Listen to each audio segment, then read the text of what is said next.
नमस्कार दोस्तों। मोबाइल पर एक क्लिक और लाखों की शर्त, मनोरंजन के नाम पर शुरू हुआ खेल कब लत और नुकसान में बदल जाता है पता ही नहीं चलता। डिजिटल युग में ऑनलाइन गेमिंग भारत की सबसे तेजी से बढ़ती हुई इंडस्ट्री बन चुकी है, जहां एक तरफ ई स्पोर्ट्स और सोशल गेमिंग युवाओं को कौशल और मनोरंजन का मौका दे रही है, वहीं दूसरी तरफ रियल मनी गेम्स यानी आरएमजीएस ने सामाजिक और आर्थिक संकट भी खड़े कर दिए हैं। आत्महत्या से लेकर टैक्स चोरी और मनी लॉन्ड्रिंग तक ये खेल अब सिर्फ टाइम पास नहीं रहे, बल्कि एक खतरा बन चुके हैं।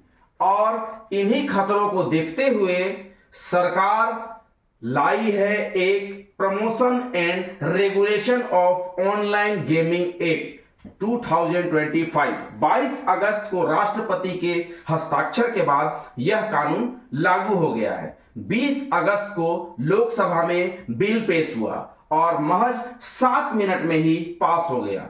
21 अगस्त को राज्यसभा ने भी मंजूरी दे दी और 22 अगस्त को राष्ट्रपति जी के हस्ताक्षर के बाद यह अधिनियम बन गया।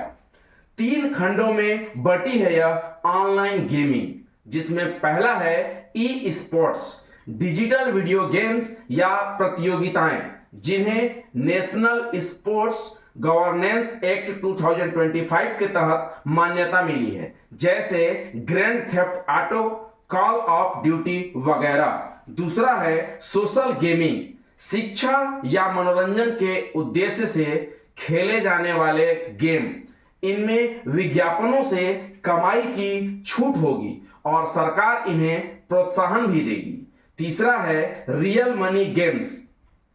यहां से शुरू होती है समस्या, जहां खिलाड़ी पैसे लगाते हैं और लाखों करोड़ों जीतने की उम्मीद में बार बार निवेश करते जाते हैं, जैसे पोकर, फैंटेसी, क्रिकेट, लूडो इत्यादि, और नतीजा लत, कर्ज, धोखाधड़ी और कई बार आत्महत्या भी। अगर कोई कंपनी या व्यक्ति आरएमजीएस उपलब्ध कराता है तो उसे अधिकतम 3 साल की जेल या 1 करोड़ रुपए का जुर्माना या फिर दोनों लग सकता है। अगर कोई इनका विज्ञापन करता है तो 2 साल की जेल या 50 लाख का जुर्माना या फिर दोनों। ये अपराध गंभीर और गैर जमानती माने जाएंगे। पुलिस बिना वारंट के गिरफ्तारी भी कर सकेगी। सीईआरटी इनको अधिकार है कि किसी भी ऐप को ब्लॉक कर सके, यहां तक कि इंटरपोल की मदद से विदेशों में चल रहे ऐप्स पर भी कार्रवाई हो सकती है। आखिर इस एक्ट की जरूरत ही क्यों पड़ी?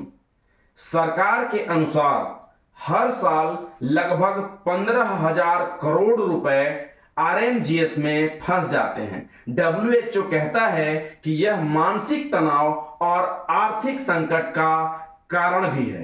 कर्नाटक में 31 महीनों में 32 आत्महत्याएं दर्ज हुई। कई कंपनियां जीएसटी चोरी और मनी लॉन्ड्रिंग में भी पकड़ी गईं। 2023 में संसदीय समिति की रिपोर्ट में गेमिंग पोर्टल्स के जरिए आतंकी फंडिंग तक की बात सामने आ चुकी है। कंपनियों का कहना है कि इस एक्ट से 400 कंपनियां प्रभावित होंगी और करीब 2 लाख नौकरियां चली जाएंगी। सुप्रीम कोर्ट में अभी कई मामले लंबित हैं, जैसे कौशल बनाम किस्मत, स्किल वर्सेस चांस। उनका तर्क है कि स्किल बेस्ड गेम्स को जुआ कहना ठीक नहीं है और सरकार ने स्किल और चांस के बीच कोई स्पष्ट अंतर अभी तक नहीं किया है। इसीलिए यह कानून आर्टिकल 19 व्यापार और पेशा करने की स्वतंत्रता का उल्लंघन भी करता है। तो दोस्तों, तस्वीर के 2 पहलू हैं। सरकार कहती है कि यह कानून युवाओं और समाज को लत और बर्बादी से बचाएगा, वहीं कंपनियां कहती हैं कि इससे उद्योग और व्यापार पर बुरा असर पड़ेगा।